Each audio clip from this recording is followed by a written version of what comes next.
Today, we're going to transform this cute Kmart hat to look like this. So, let's make this.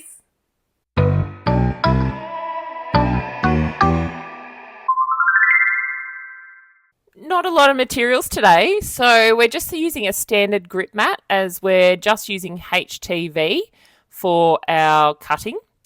I've got a cap here from Kmart. It was only $15.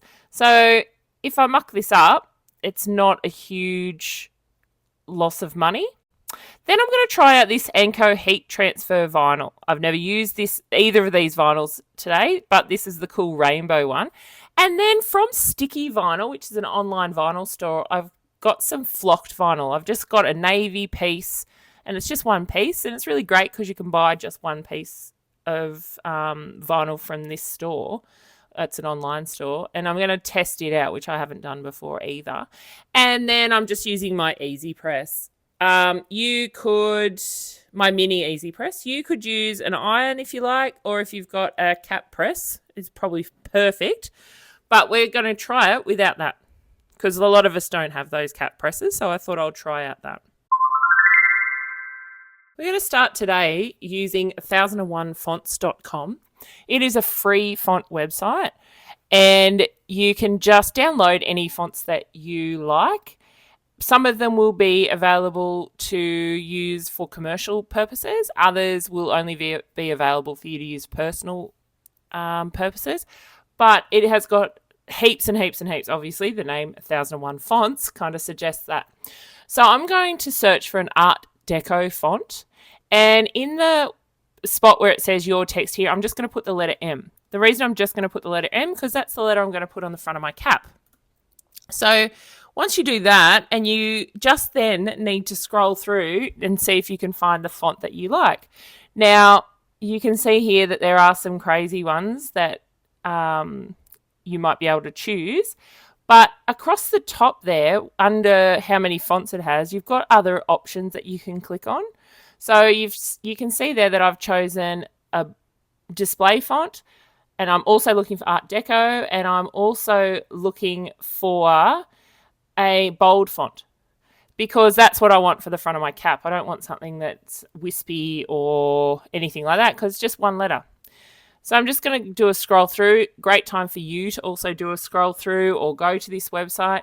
You can have it however you like. I just chosen something. We want something bold though, because it's going to be the front of our cap. It's just one letter. You might do both. You might do your initials, but I'm just choosing my last name. So choose something that's a bit bolder. And also because we're putting it on top of a cap, if you don't have a cap press, which some people have, some people don't, I would just use something that's not as whimsical, something that's a bit more block. Now, I've chosen Anchor Steam, and then when I have a look at it, you can see not only does that green ticket mean it's available for free for commercial use, so that means that if I make something that I want to sell at a later date, I can use this font. So then I just click on the green download button. It will download into my downloads or wherever your computer downloads things to. And then I'm going to just install the .ttf file. So that means true text font. And you can see in the My Fonts font book on my screen, but if you're an Apple Windows user, I forget what yours is called, but yours has a different name, you can see that it has downloaded. Now we're into our design space, and I'm starting a new project. This is going to be a really quick design space. The first thing I want to do though is going to view and click on reload. This will make sure that my font that I've chosen or that I've just downloaded is now downloaded into our design space program. If it doesn't appear straight away, just click view and reload again. So I'm just going to put a text in, and I have found my Anchor Steam NF font for that, and I'm just going to change the size. I'm going to change the height to about 4.5, and the width is about 3.5. But you can do a measurement of your own cap, but I think that's going to be perfect. Then I'm going to do an offset. Now, my offset is going to be my flock font or my flock vinyl that I'm going to use. And I'm also going to type Martinsons, and I'm going to put that at the back of my cap on one side. And that's also going to be my flock font. So I'm going to change it to the same color as my offset. Then I'm going to click on Make. Make sure you save your project. I mean, this one's a pretty straightforward one. If you don't save it, it's very easy to remake. But you're going to hit Save. And I'm going to just call it an initial cap and then hit Save. When I go into Make, I'm going to do it on a mat. And for both of these, I'm going to mirror them because they are iron-on vinyls. And then I'm going to hit Continue. And for the outline and the Martinsons, I'm choosing flock vinyl for mine. So I'm just going to do a Browse All Materials. And when I click on Browse All Materials, then I can choose flock. For the M on its own, it's just going to be a regular vinyl. The Kmart brand doesn't give us a specific kind of vinyl for that. All right, so let's check out this Anko heat transfer vinyl. I'm not sure what it's going to be like. I have tried the Anko brand for just the permanent vinyl and I haven't really loved it, so I haven't bought it ever again. But I thought, this is such a funky colour. How can you not, or the colour combination, I guess, how can we not try it out? So I'm just going to cut this to size. We don't need a really big piece, so we're just going to cut this to size, and we're going to do the same with the flock, and then we'll place them on our mats. We need to use 2 separate mats for this because they are going to definitely have 2 different settings. This HTV from Kmart is very thin. It's a very thin vinyl. So, and whereas the flock vinyl is quite thick and quite sturdy. So we do really need to have the 2 separate mats for this one.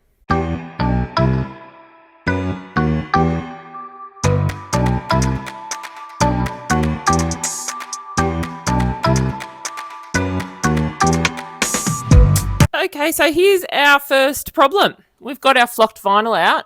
I've cut it at the right pressure. The M is going to lift really well, but look at how it's cut this Martinsons. It is a mess. So my guess is that flocked vinyl isn't great for those smaller images, whereas the M is fine. It's worked out perfectly. So there's my first mistake. So let's see how this has cut our Anko HTV, this rainbow HTV. It looks like it's going to work really well, but I can also already see my first problem. We've got this rainbow idea, and look what I've done. I've gone across ways, and I think what we want to do is actually, because it's only got these 2 colours, it looks like it's only going to have the red and the yellow. So I think this is mistake number 2, everyone. If you are counting, you've got the bingo card. Rainbow round the wrong way is the bingo card. It was the bingo number you need for this one. So I'm going to recut this one as well. It does look good. I'm loving how it's turned out. But yeah, look, it's not really giving me rainbow vibes. It's just giving me a bit of a red and yellow vibe. So let's do a recut of that one as well. So I'm going to still try and weed this. I know that the Martinsons does look a bit dodge, but we'll see what happens. Look how easily this M comes up though. Oh, it feels so cool. I've never actually felt this flocked vinyl before. I've never used it before. So it's really soft and it's so nice. It's a bit luxury. So I'm just going to try and see how this weeds, because it doesn't look like it's going to work, but sometimes you just never know. But instincts probably suggest that I've been doing this long enough to know that this ain't going to be good. So you can see there, not only hasn't it cut through properly, it's also then just lifting. Oh, yuck. Oh, look at it. Look. Oh, how annoying, because that would have been cool. If you have done smaller font with some flock vinyl, leave a comment below and and let us know how it went and if I did need to maybe change the pressure or what. But I just think that if I put more pressure on there, it will probably rip it. So I don't know. Maybe I will try it again one day. But yeah, not a great one. The other issue I've also noticed here is that I've got this flock made of this bold M, and I don't think I'm going to be able to iron my Anko vinyl over the top of this. So I'm going to have to do a recut of that as well. So let's head right back to Design Space and see what we can fix up here, because I think it really needs a bit of an alteration.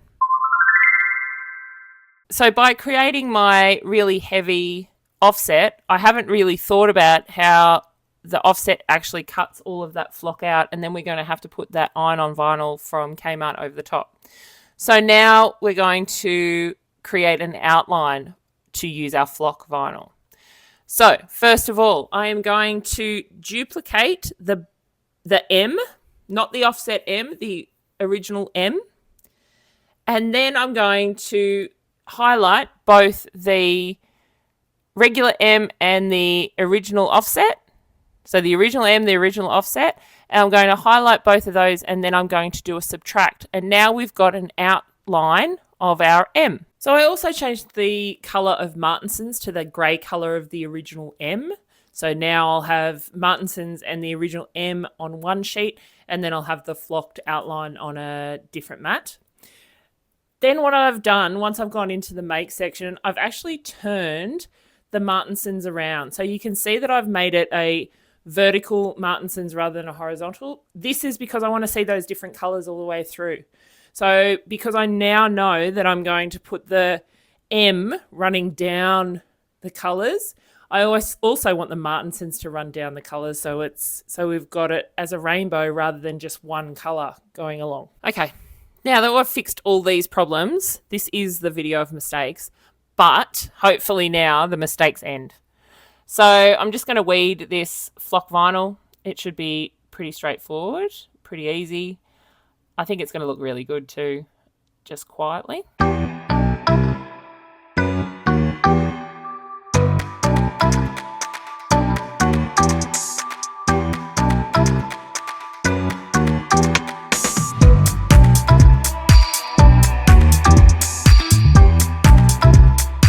Now that I've worked out exactly how to put that rainbow vinyl down, or actually it's not about putting it down properly, it's about really thinking about it before you start cutting. Now I think I've got this better M. So I've got a bit of a gradation from top to bottom rather than a crossways, which is probably what we were after, or it definitely is what we're after. So look at how good this looks. Yeah, this is going to be heaps better.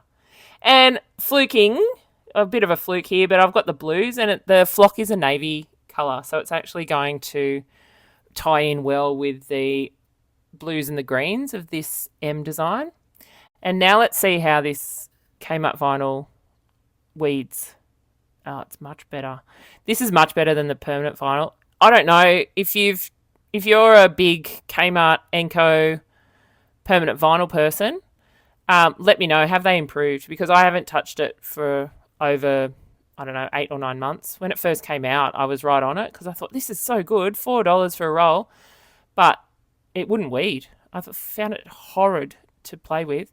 So this, on the other hand, though, is fantastic. So it's just coming up really easily. So, yeah, recommending so far the Anko HTV, but we'll see how we go. Oh, and I've got the rainbow. This is a real good rainbow effect. I'm kind of half glad that the flock didn't work, but the flock would have looked good too. So, yeah, I'm pretty happy with that. So we're going to put our heat press, our mini heat press, on the medium setting. It seems to be, the medium setting is pretty well general for the setting you put on for heat transfer vinyl, unless you're told otherwise. I've had a read of the instructions, and it does say for the Kmart one, there's no instructions for the flock, so that's going to be a bit of a experiment. But for the Kmart HTV, we've got instructions to say it's a cold peel. So iron it on, and then we're going to leave it until it goes cold before we peel it up. So I folded the transfer, so it was, you could see the halfway point. So I've folded the edges of the M together and put the fold line perfectly on that cap seam, which is good. So that's fit nicely. It's starting to look really good. I really like this. Now, look, doing caps without a cap press is really quite tricky. I've got a tea towel inside just to give a little bit of pressure under there. And I've gone off the screen, which isn't very helpful for anyone, really, is it? But I'm trying to line it up. And what I'm going to do, I'm actually going to grab some heat transfer tape. So I've got this. It's a Caesar product that I just got from Spotlight. It's good, I think, for sublimating and things like that. But I just use it. I've only done a couple of caps, mainly because they are a little bit tricky, and I don't have the cap press, and I don't wear a lot of them, and I don't give a lot of them away, so I'm not bothering to buy one. But I did buy the tape, and it has worked in the past just to keep it in place, because you need like 8 hands to do a cap without any aids or without a cap press. But this provides you with those couple of extra hands that you do need. So it's just a Caesar product there. I'm just going to tape the top and the bottom down before I iron, and just making sure that I line it up as best I can. And then I'm going to hit it with my mini press. I think maybe what I have done is probably put that Kmart one down a bit too much. I forgot as I was ironing that I was doing double layers, so I've really put a lot of effort into pressing that M down, the original M down, and this flock feels like it needs a little bit of extra pressure. So recommendation, or if you're up to mistake number, I think it's 4 now, I did press it down a little bit too much when I put the Anko down. So maybe just a little bit less pressure for your first press. Let that cool down, and because I've just had a little go, and I think it's going to pull up if I try and pull the flock up on a hot pull. So I'm going to let it cool down. And so while that's happening, I'm going to just put that Martinson's on the right-hand side of my cap, and I'm just going to press it down. I think it's going to be cute. It might be a bit daggy. I feel soccer mummy, but soccer mum-like. But I think it's okay. It's a cute thing. I'll just wear it to school. Then the kids can tease me for that. I'm okay with that. Dare you to. All right, so now that I've done that I've waited for the flock to cool down. It has stayed on really well. I'm just a little annoyed. I haven't lined it up. So this might be mistake number 5. Maybe make your I don't know maybe make the offset a little bit tighter, or maybe make the inner bit a little bit wider, just so that they match up. They kind of overlap a little bit. Maybe even, you know what you could do? Maybe make the M and the offset the same size. That's what I would do. Next, if I did this again, I would probably make the Anko, so the rainbow M, I would make that the same size as the offset. I might try that in another video, just so that you don't get those gaps. I mean, look, the gaps don't look that bad. It's not ruining it, but I think if I did it again, I'd probably try and line it up so that you didn't have any gaps at all. And then just before you wear it, just like with a t-shirt or a jumper, iron over it again. Make sure you put like a towel or a bit of baking paper or something over the top just to cure that, and then don't wear it for the first couple of days. But I think this is starting to look really cute. And, you know, for my first ever use of the flock and trying to do a cap without a cap press, I think it's okay. I'm quite happy with it. You know what? I think this project's actually turned out quite cute. I am loving the Anko Rainbow HTV. Tick, tick, tick for that one. The flock vinyl, fantastic, great texture. It went on really well, but still not convinced I can do smaller projects with it. So if you do know any of those answers, please comment below. We'd love to know how to do that. Great project if you are going away with a group of people and you all want matching hats rather than t-shirts and things like that. And you know what? Great for also getting rid of some of that scrap vinyl you've got lying around, because they're only using a small amount of vinyl, and hats can go for very, very cheap depending on where you get them from. So try it out, and remember to please like and subscribe, and I'll see you next week for a new project.